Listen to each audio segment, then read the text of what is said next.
nature's comfort. Ramraj presents bamboo cotton white shirts. SVC Aditya Movies தயாரிப்பில் சங்கர் இயக்கத்தில் ராம்சரண் நடிக்கும் game changer ஜனவரி 10 முதல். ஹாலிடேஸ்னாலே அது நம்ம GT ஹாலிடேஸ் தான். South India's number 1 travel brand. சனியை போல் கொடுப்பார் இல்லை கெடுப்பார் இல்லைன்னு சொல்லுவாங்க. 7.5 சனியில் தான் சார் நான் டாப்பா வந்தவங்க, அஷ்டம சனியில் தான் சார் சூப்பரா நடந்தது, இந்த கல்யாணம் பண்ணிப்பார், வீட்டை கட்டிப்பார், ரொம்ப சேலஞ்சிங்கான விஷயத்தை பூரா கொடுப்பார். 7.5 சனி நமக்கு ஒரு பாடகாலம், ஒரு எக்ஸாம் டைம் அப்படின்னு சொல்லலாம். சனி பகவானை போல ஒரு அற்புதமான கிரகம் வேற எதுவுமே இல்லை. எனக்கு சனீஸ்வரன் நகர்றதுக்கு 2.5 வருஷம் எடுக்குது. அவர்கிட்ட என்ன ப்ளஸ் பாயிண்ட், மற்ற பிளானட்டுக்கிட்ட இல்லாமல் அவர்கிட்ட என்ன ப்ளஸ் பாயிண்ட்னா, தன்னுடைய ராசியில் அந்த ராசியில் இருக்குமோ அந்த ராசியை தன்னை கட்டுப்பாட்டில் வச்சிருக்கோம். சிம்மராசி கொஞ்சம் காஷியஸாக இருக்கணும், ஏன்னா அஷ்டம சனி வரக்கூடிய காலம். இந்த அஷ்டம சனி என்ன பண்ண கொஞ்சம் சோதனையை காமிக்க தான் செய்யும். ஆனால் ரொம்ப அன்பானவர்கள், பிரியமானவர்கள், நீங்கள் இருந்தால் தான் நான் இருப்பேன், நான் இல்லைன்னா உங்கள் லைஃப்பில் நான் கூடவே, இதெல்லாம் சொன்னவா பூரா நாலா பக்கம் திருச்சி ஓடிடுவான். இதெல்லாம் நம்மளால பார்க்க முடியும் அஷ்டம சனி. சிவபெருமான்கிட்ட வணங்கும் பொழுது எப்பேற்பட்ட பாபங்களாக இருந்தாலும் போகிறது. மற்ற இடங்களில் தோஷமூர்த்தியாக இருந்தாலும் திருநள்ளாறில் அனுகிரக மூர்த்தியாக மாறுறார். அவர் இடத்துக்கு போகும்பொழுது அவர் ஆசீர்வாதம் கொடுக்கிறவராக மாறுறார்.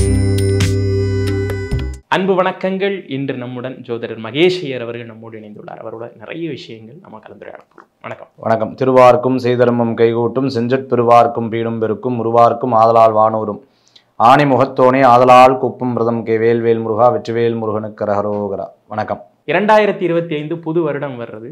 அந்த புது வருடம் வருவதோடு சேர்த்து சனி பெயர்ச்சியும் ஆரம்பிக்கிறாங்க.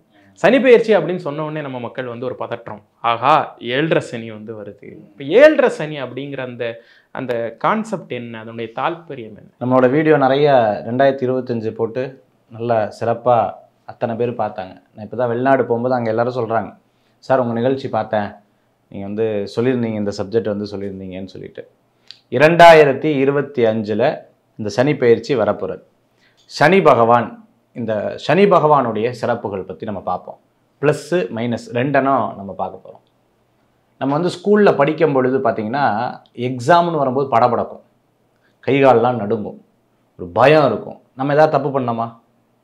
இல்லை. ஆனாலும் பயம், பதட்டம், எப்படி நம்ம ஸ்கோர் பண்ண போகிறோம். நமக்கு ஒரு கொஸ்டின் மார்க் இருக்கும், அந்த கொஸ்டினை தான் ஆன்சராக போட போகிறோம். அந்த ஆன்சரில் நமக்கு என்ன கொஸ்டின் வந்துச்சுக்கோ தெரிஞ்சிடும். எழுதினதுக்கப்புறம் ஒரு பயம் இருக்கும், மார்க் வருமானு ஒரு பயம் இருக்கும். இதுதான் நம்மளுக்கு 7.5 சனியில் இருக்கக்கூடிய ஒரு அமைப்பு. இந்த சனி பகவான் என்ன பண்ணுவார்னா, சனியை போல் கொடுப்பார் இல்லை கெடுப்பார் இல்லைன்னு சொல்லுவாங்க. 7.5 சனியில் தான் சார் நான் டாப்பாக வந்தவங்க, அஷ்டம சனியில் தான் சார் சூப்பராக நடந்தது சொன்னவங்க எக்கச்சக்கமான பேர் இருப்பாங்க. சார் 7.5 சனியில் கல்யாணம் பண்ணேன் சார், அஷ்டம சனியில் வீடு கட்டினேன் சார் நான், 7.5 சனியில் வீடு கட்டினேன் சார் நான், வீடு கட்டும் போது படாத பாடுபட்டுட்டேன், இந்த கல்யாணம் பண்ணிப்பார், வீட்டை கட்டிப்பார், ரொம்ப சேலஞ்சிங்கான விஷயத்தை பூரா கொடுப்பார் சனி பகவான். ப்ராக்டிக்கலான ஒரு நபர். நமக்கு சில டைம் பார்த்திங்கன்னா இந்த பிடி மாஸ்டர் ரொம்ப பிடிக்கும், சில டைம் ரொம்ப வெறுத்துடும், முட்டி போட சொல்லுவார், அங்கே ஓட சொல்லுவார். நாங்கள் கொஞ்ச நாள் கழிச்சதுக்கப்புறம் அந்த ஸ்கூலுடைய நினைவுகள் நம்ம வாழ்க்கையில் ஒரு பெரிய சந்தோஷத்தை கொடுக்குற மாதிரி சனி பகவான் என்ன பண்ணுவார்னா, அந்த காலம் வரும்பொழுது மிகப்பெரிய ஒரு காலமாக சனீஸ்வரர்னு சொல்லுவார், நிதானமாக நகரக்கூடிய கிரகம். அப்போ அவருடைய லைஃப்பில் என்னன்னு தெரியாது, யார் என்ன சொல்ல வராங்கன்னு புரியாது. நம்ம ஏதாவது சொன்னாலும் அவளுக்கு தப்பாக படும். ஃபஸ்ட்டு ஒரு 2.5 வருஷம் எல்லாம் விரையும். யாரெல்லாம் நம்ம கூட இருப்பான், நான் பார்த்துக்கிறேன்னு சொன்னவரை யாரையும் பார்க்கறதுக்கானமே நம்ம சுற்றி எல்லாரும் அவுட் ஆகிடுவான், தள்ளி போயிடுவான், விரயமாயிடும், காசு அனாவசியமாக. ஆனால் உள்ள கான்ஃபிடென்ட் இருக்கும், நான் பார்த்துப்பேன், என்னால் தான் எல்லாம் அப்படின்னு. ஜென்ம சனி வரும்போது கான்ஃபிடென்ட் கட் ஆயிடும். ஓ நம்மளால் எதுவும் இல்லையாட்டிருக்கே, எல்லாம் இறைவன் தானாட்டிருக்கே. அந்த ஜென்ம சனியில். குடும்ப சனியில் வரும்பொழுது நம்மளை பாதித்ததை விட்டுட்டு போய் இப்போ என்ன ஆகிடுது, ஃபேமிலி, ஃபினான்ஸ். அப்போ இது நம்ம பேசாமல் சரண்டர் ஆகிறது தான். கரெக்டாக சரண்டர் ஆகிற நேரத்தில் 7.5 சனி முடியும், தூக்கி விட்டுருவோம் வாழ்க்கை.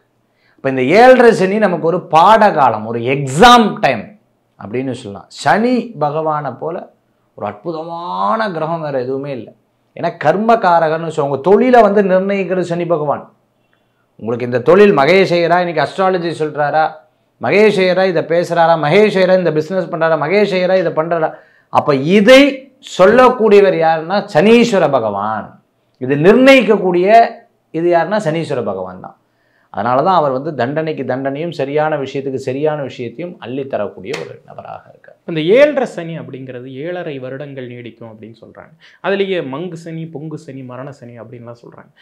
இது எப்படி கிளாஸிஃபை பண்ணுறது? பொதுவாக பார்த்தீங்கன்னா இந்த 7.5 சனி 3 சனியாக நம்ம வந்து பிரிக்கிறோம்.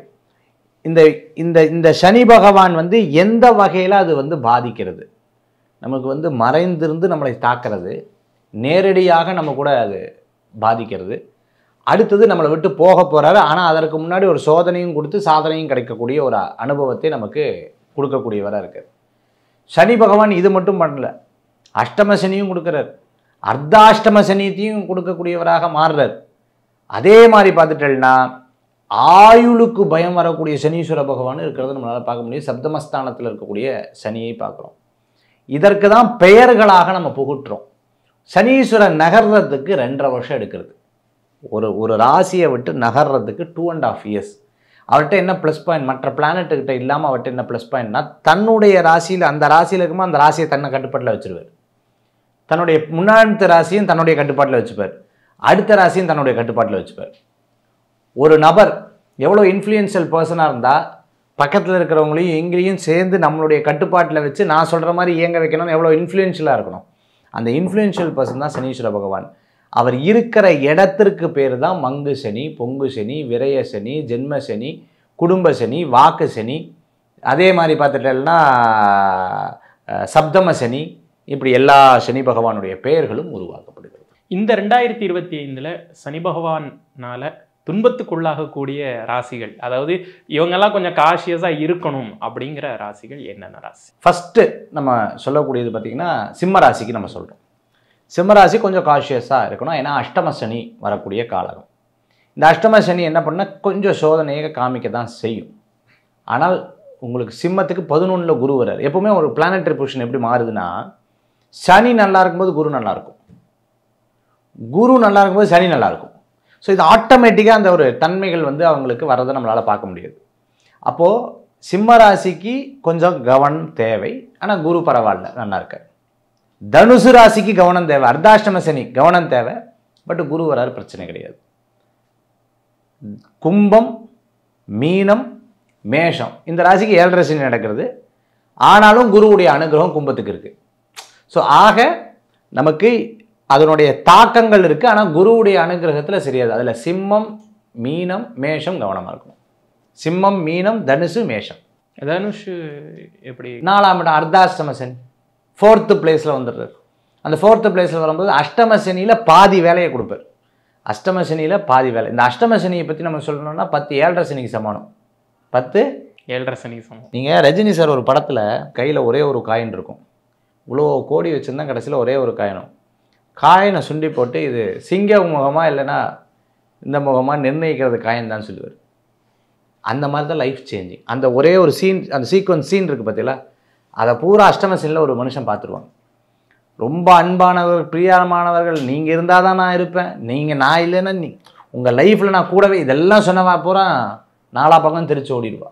இதெல்லாம் நம்மளால் பார்க்க முடியும் அஷ்டம சனியில். காசு விஷயத்தில் நம்ம பார்க்க முடியும், சென்சிட்டிவாக மனசில். இது இன்னொன்று நம்ம ரொம்ப முக்கியமாக தெரிஞ்சுக்கிறது, நான் அப்போவே சொன்னேன், சனீஸ்வர பகவான் எப்படி பிடிப்பார்னு சொல்கிறேன். அரண்டவருக்கு இருண்டதெல்லாம் பேய். உதாரணமாக உங்ககிட்ட சொல்லப்போனால், ராசிங்கிறது சந்திரன் நிற்கக்கூடிய இடத்த சொல்கிறது. சந்திரன் மனோகாரகன்னு பேர். இந்த மனதை பாதிக்கக்கூடிய விஷயங்கள் தான் சனீஸ்வரர் பண்ணுறது. நீங்கள் மனதை ஸ்மார்ட்டாக வச்சுக்கோங்க, ரொம்ப ஸ்ட்ராங்காக வச்சு பாருங்கள், 7.5 சனி பெருசாக பாதிக்காது. 7.5 சனி உங்களுக்கு பெருசாக, இதெல்லாம் ஏற்கனவே எனக்கு தெரியும்னு நினச்சி பாருங்கள், 7.5 சனி எனக்கு பெருசாக பாதிக்காது.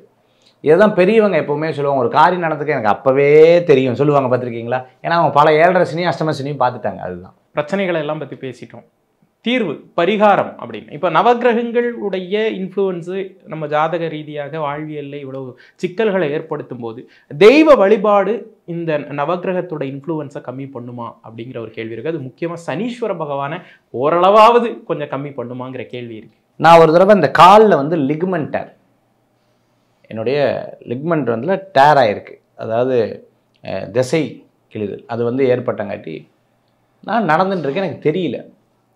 ஒரு சமயம் வீக்கம் வந்தது, வலி வந்தது. நான் போய் டாக்டர்கிட்ட போய் காமிக்கும்போது அவர் சொல்கிறார், உங்களுடைய ஏஜ் அந்த வலி உங்களுக்கு தெரியல, இதுவே வயசாக இருந்தால் அந்த வலி ஜாஸ்தியாக தெரிஞ்சிருக்கும்னாரு. அப்போ ஏஜ் என்ன காமிச்சது, என்ன இருந்ததுன்னா உங்களுக்குள்ள ஒரு ஸ்ட்ரென்த் உள்ளே இருந்திருக்கு. நம்ம சாப்பிடக்கூடிய சாப்பாடு, நம்மளுடைய மசிலுடைய ஸ்ட்ராங்கு, அது திருப்பி ஒட்டுறதுக்கு உண்டான சக்தி அதில் இருக்குது. அதே மாதிரி நமக்கு அந்த வலியை தாங்கக்கூடிய ஒரு எண்ணங்கள் இருக்குது, எனர்ஜி. வெளியில் பல விஷயங்கள் நம்ம கவனம் செலுத்தங்காட்டி அதை மறந்துடுறோம். இதெல்லாம் டாக்டர் என்கிட்ட சொன்ன ஒரு சப்ஜெக்ட். நான் இதை தான் சொல்லுவேன். நீங்கள் கோயில் உள்ளே இருக்கும் பொழுதோ தெய்வ சாநித்தியம் உள்ளே இருந்தது அப்படின்னு சொன்னால் எப்படி இந்த பாடி எனர்ஜியாக இருக்கும். இந்த எனர்ஜியாக இருக்கும்போது இந்த நெகட்டிவ் விஷயம் நம்மளை விட்டு போயிடுது. ஒரு அம்மா கோயிலில் வராங்கன்னா, கோயிலில் பூஜை பண்ணிகிட்ருக்கேன், அப்போது வெளியில் வரும்பொழுது வெளியில் வந்து அவங்கள நான் பார்த்துருக்கேன், பேசியிருக்கேன். பலவிதமான புலம்பல்கள், சாதாரண புலம்பல், அவ்வளோ புலம்பல்கள். கோயிலுக்கு வந்துட்டு வெளியில் போகும்போது ரொம்ப சிரிச்சுட்டு போவாங்க. சாமி கிளம்பட்டுங்களா அப்படின்னு சொல்லி சிரிச்சுட்டு போவாங்க. நான் ஒரு தடவை கேட்டேன், ஏமா கோயிலுக்கு வரீங்க? நான் தான் கோயிலில் இருக்கேன். வரும்போது அவ்வளோ அழுதிங்க, எல்லாம் போகும்போது சிரிச்சுட்டே போகிறேன். என்னமோ தெரில, அந்த சாமிகிட்ட சொல்லிவிட்டு அந்த பாரமெல்லாம் போச்சு எனக்கு. சரண்டர் டு த காட், நீயே பார்த்துக்கோப்பா அப்படின்னு சொல்லும் பொழுது என்ன, எதையும் தாங்கக்கூடிய, நான் அப்பவே சொன்னேன், எண்ணத்தில் தான் சனீஸ்வரர் பகவான் பிடிக்கிறாரு. ஸ்ட்ராங் உள்ளே வந்துடுது அவனுக்கா எனக்கு. அதாவது நீங்கள் ஒரு கெட்ட விஷயத்துக்கிட்ட போய் நல்லதை பற்றி பெருமையாக சொல்லாத, அங்கே கெட்ட விஷயத்திட்ட என் கடவுள் என்னை காப்பாற்றுவான், எனக்கு கவலையே கிடையாது, முருகன் என்னை காப்பாற்றுவான்ப்பா, அவன் பார்த்துப்பா, எல்லாம் எனக்கு நல்லது அப்படி சொல்லும்போது எதுவுமே பெருசாக பாதிக்கிறது இல்லை. அதுதான்.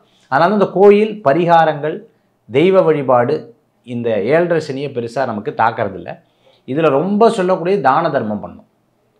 சனிக்கிழமை தான தர்மங்கள் பண்ணுறது, நிறையா கொடுக்கணும், நிறையா விரயங்கள், சுப விரயமாக அது பண்ணணும். 4 பேருக்கு உதவியாக பண்ணோம்னா நல்லது நடக்கும். இப்போது சனீஸ்வர பகவானுக்கு திருநள்ளாறு ஸ்தலம் வந்து ஒரு ஸ்டார் ஸ்தலமாக போற்றப்படுறதுக்கான காரணம் என்ன? திருநள்ளாருக்கும் சனீஸ்வர பகவானுக்கும் இந்த சனி தொடர்புடைய இந்த பரிகாரங்களுக்கெல்லாம் அங்கே தான் ஜோதிடர்கள் எல்லாருமே அனுப்பிச்சு வைக்கிறாங்க. அதுக்கான தாற்பயம் நானே போயிருக்கேன். அங்கே போய் அங்கே ராஜாப்பட்டம் ரொம்ப அற்புதமாக அங்கே இருக்கக்கூடிய குருக்கள் வந்து ரொம்ப அழகாக நமக்கு வந்து பண்ணி கொடுப்பார். இந்த சனீஸ்வரர் மட்டும் அங்கே எப்படி இருக்கார் அப்படின்னு கேட்டிங்கன்னா, அங்கே இருக்கக்கூடிய மூர்த்தி ராஜமூர்த்தியாக இருக்கார். அங்கே இருக்கக்கூடிய சனீஸ்வரர் அருள் பாலிக்கக்கூடிய சனீஸ்வரராக இருக்கார். மற்ற பகவானை நீங்கள் நேரில் பார்க்கக்கூடாது. சனி பார்வை பொல்லாதுன்னு வா, அங்கே இருக்கிற சனி பகவான் பார்வை நல்ல உன்னதமானது அப்படின்னு சொல்ல முடியும். நலனுக்கு அந்த இடத்துல சனீஸ்வர பகவான் அனுகிரகம் கொடுத்த ஒரு இடம், அது தர்பாரண்யேஸ்வரர் சந்நிதின்னு சொல்லுவாங்க. சிவபெருமான்கிட்ட வணங்கும் பொழுது எப்பேற்பட்ட பாபங்களாக இருந்தாலும் போகிறது. மற்ற இடங்களில் தோஷமூர்த்தியாக இருந்தாலும் திருநள்ளாறில் அனுகிரக மூர்த்தியாக மாறுறார். அவர் இடத்துக்கு போகும்பொழுது அவர் ஆசீர்வாதம் கொடுக்குறவராக மாறுறார். தன்னிடம் இருந்து அந்த பாதிப்புகளை குறைத்து கொள்ளக்கூடிய ஒரு மூர்த்தியாக அந்த இடத்துல மாறக்கூடிய சனீஸ்வர பகவானாக அங்கே இருக்கிறத நம்மளால் பார்க்க முடியுது. அங்கே நீங்கள் கோயிலை சுற்றி வந்தாலே அந்த சனீஸ்வரரை பார்த்தாலே நம்மளுக்குள்ள ஒரு பெரிய ஒரு ரிலீஃப் வந்து நமக்கு தெரியுது. அங்கே இப்போ சனி ஹோமங்கள் நடத்துவாங்க, ரொம்ப பர்ஃபெக்ட், ரொம்ப ஸ்ட்ராங்கானது, அவ்வளோ விசேஷங்கள் கொண்டது தான் திருநள்ளாறு. இப்போ நம்ம குறிப்பிட்ட ராசிகள் அஷ்டம சனி, அர்த்தாஷ்டம சனி, 7.5 சனி, இதில் பாதிப்புக்குள்ளாகக்கூடிய ராசிக்காரர்களுக்கு நீங்கள் சொல்லக்கூடிய அட்வைஸ் என்ன? ஜாதக கட்ட ஒரு பக்கம் இருந்தாலும் வாழ்க்கையில் வந்து எல்லா விஷயத்திலும் நம்ம போட்டி போட்டு ஜெயிக்கக்கூடிய தன்மைகளில் தான் நம்ம வந்திருக்கோம். இன்றைக்கி மிக சிறந்த ஆளுமை கொண்ட நடிகர்கள் நீங்கள் நிறையா எடுத்துட்டிங்கன்னா, நம்ம தமிழ் படங்களில் ரஜினி சார் எடுத்துக்கோங்க. நான் ரொம்ப கஷ்டப்பட்டு இதே ஏவிஎம் ஸ்டூடியோலேருந்து நடந்து போனதை நீங்கள் பேசினதை நீங்கள் பார்த்துருப்பீங்க. அதே மாதிரி இன்றைக்கி அத்தனை நான் எல்லாத்துக்கும் தெரியணும்னு அவங்க பேரை வந்து நான் சொல்கிறேன். அடுத்தது பார்த்துட்டிங்க அப்படின்னு சொன்னால், ஒரு குத்து சண்டை வீரர், அவ்வளோ அடியை தாங்கி அவர் வந்து மேலே வந்ததுக்கு தன்மைகளை நம்ம பார்த்துருப்போம். அரசியல் இருந்ததுன்னா எவ்வளோ போட்டி போட்டு ஜெயித்து முன்னாடி நம்மளுடைய இந்திய நாடே பார்த்துட்டிங்கன்னா ஒரு வார்லேருந்து மீண்டு வந்த ஒரு பெரிய இது, அப்போ ஜெயிச்சு வந்த ஒரு பெரிய இதுதான்.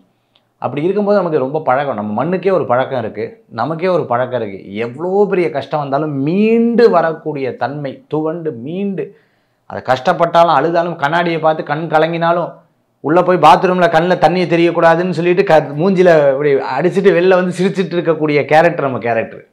அப்படி இருக்கும் பொழுது தெய்வ பக்தி, உங்களுக்குன்னு ஒரு கடவுள், உங்களுக்குன்னு ஒரு தெய்வம், அவரை மனசார பிடிச்சிட்டு மனசார வேண்டினோம்னா கண்டிப்பாக நம்மளுடைய பிரச்சனைகள் தீரும். நிறைய விஷயங்கள் பகிர்ந்துக்கிட்டீங்க சார். பார்த்துட்டு இருக்கக்கூடிய நேயர்களுக்கு இது கண்டிப்பாக உபயோகமாக இருக்கும் அப்படின்னு நம்புகிறோம். நன்றி. நன்றி. வேல்வேல் முருகா, வெற்றிவேல் முருகனுக்கு கரகரோகரா. Nature's comfort. Ramraj presents bamboo cotton white shirts. SVC ஆதித்யரா மூவிஸ் தயாரிப்பில் சங்கர் இயக்கத்தில் ராம்சரண் நடிக்கும் கேம் சேஞ்சர் ஜனவரி 10 முதல். ஹாலிடேஸ்னாலே அது நம்ம GT ஹாலிடேஸ் தான். South India's number 1 travel brand.